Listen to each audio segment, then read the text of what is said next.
Hi friends. आज आपण आणखी एका हेल्दी रेसिपी बद्दल बोलणार आहोत.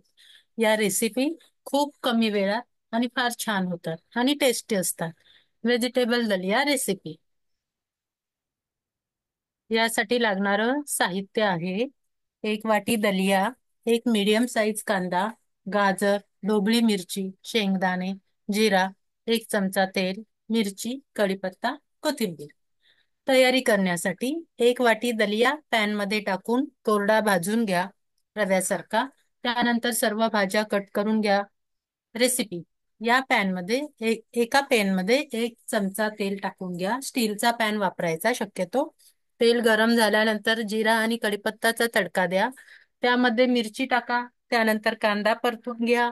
आता सर्व भाज्या ऍड करा. भाज्या थोड्या सॉफ्ट झाल्या की पाणी ऍड करा. एक वाटी दलियासाठी 2.5 वाटी पाणी लागते. आता यामध्ये चवीनुसार मीठ आणि कोथिंबीर टाका. आता पाण्याला छानशी उकळी येऊ द्या. पाण्याला उकळी आल्यानंतर त्यामध्ये एक वाटी भाजून ठेवलेला दलिया ऍड करा.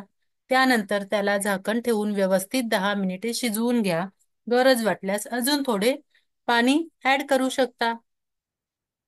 ह्याचे फायदे काय आहे? दलिया हे कमी उष्मांक असलेले अन्न असल्याने ते जास्त कॅलरी वापरण्यास प्रतिबंध करते. त्याच वेळेस हे आपल्याला दीर्घकाळ सक्रिय राहण्यासाठी पुरेशी ऊर्जा देते. त्याच्या पौष्टिक माहितीनुसार 1 कप शिजवलेल्या दलियामध्ये फक्त 150 कॅलरीज असतात. तुमचे वजन कमी करण्याचा प्रयत्न वाढण्यासाठी कमी कॅलरीयुक्त पदार्थ खाणे आवश्यक आहे. Thank you.